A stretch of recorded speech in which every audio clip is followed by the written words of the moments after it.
ನಮಸ್ಕಾರ ಬಂಧುಗಳೇ, ನಾನು ನಿಮ್ಮ ಶಶಿಧರ ಆರಾಧ್ಯ.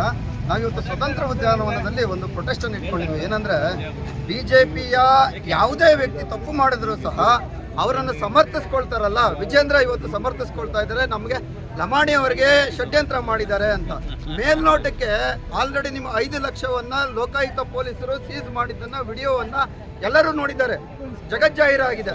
ಹಾಗೆ ಭೈರತಿ ಬಸವರಾಜರು ಕೊಲೆ ಆರೋಪಿಯಾಗಿದ್ದಾರೆ. ಅವರಿಗೆ ಸಾಕ್ಷಿಗಳು ಸಿಕ್ಕದ ನಂತರವೇ ಸಹ ಅವರಿಗೆ ಬಂಧಿತ ಆಗಿರತಕ್ಕಂಥದ್ದು. ಆದರೂ ಸಹ ನೀವು ಅವರಿಬ್ಬರನ್ನು ಅಮಾನತುಗೊಳಿಸದೆ, ಅವರನ್ನು ವಜಾಗೊಳಿಸದೆ ಇಟ್ಕೊಂಡು ಅವರನ್ನು ಸಮರ್ಥನೆ ಮಾಡಿ ಭೈರತಿ ಬಸವರಾಜ್ ಅವರು ಮನೆಗೆ ಹೋಗಿ ಅವರಿಗೆ ನೀವು ಒಂದು ಆಶೀರ್ವಾದ ಮಾಡಿ ಬರ್ತೀರಲ್ಲ, ಇಂತಹ ಬಿಜೆಪಿ ಸರ್ಕಾರ ನಮಗೆ ಬೇಕಾ? ಹಳೇದೊಂದು ಹಾಡಿತ್ತು, SP ಭಾರ್ಗವಿ ಅಂತ ಒಂದು ಮಹಾಲಕ್ಷ್ಮಿ ಅವರೊಂದು ಹಾಡು ಬಂದಿತ್ತು 30 ವರ್ಷಗಳ ಹಿಂದೆ, ಕಳ್ಳ ಕಳ್ಳ ಕಳ್ಳ ಕಳ್ಳರು ನಾವೆಲ್ಲರೂ ಅಂತ. ಆ ರೀತಿಯಾಗಿ ಬಿಜೆಪಿಯಲ್ಲಿ ಇರ್ತಕ್ಕಂಥ ಎಲ್ಲರೂ ಸಹ ಕಳ್ಳರಾಗ್ಬಿಟ್ಟಿದ್ದೀರಾ, ಕಳ್ಳರು ಅಂತ ಜನ ಇವತ್ತು ನಿಮ್ಮನ್ನು ಮಾತಾಡ್ಕೊಳ್ತಾ ಇದ್ದಾರೆ. ನಿಮಗೆ ನೈತಿಕತೆ ಇದೆಯಾ? ರಾಜಧರ್ಮ ನೀವು ಪಾಲನೆ ಮಾಡ್ತಾ ಇದ್ದೀರಾ? ರಾಜಕೀಯದ ಧರ್ಮ ನೀವೇನಾದರೂ ಉದ್ದೇಶ ನಿಮಗೆ ಈಡೇರಿಸ್ತಾ ಇದ್ದೀರಾ?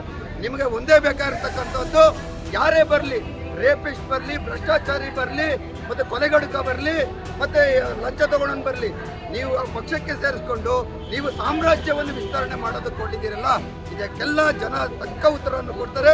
ಮುಂದಿನ ದಿನಗಳಲ್ಲಿ ನಿಮ್ಮನ್ನು ಮನೆಯಲ್ಲಿ ಕೂರಿಸ್ತಾರೆ.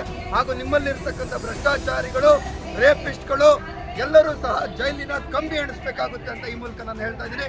ನಮಸ್ಕಾರ.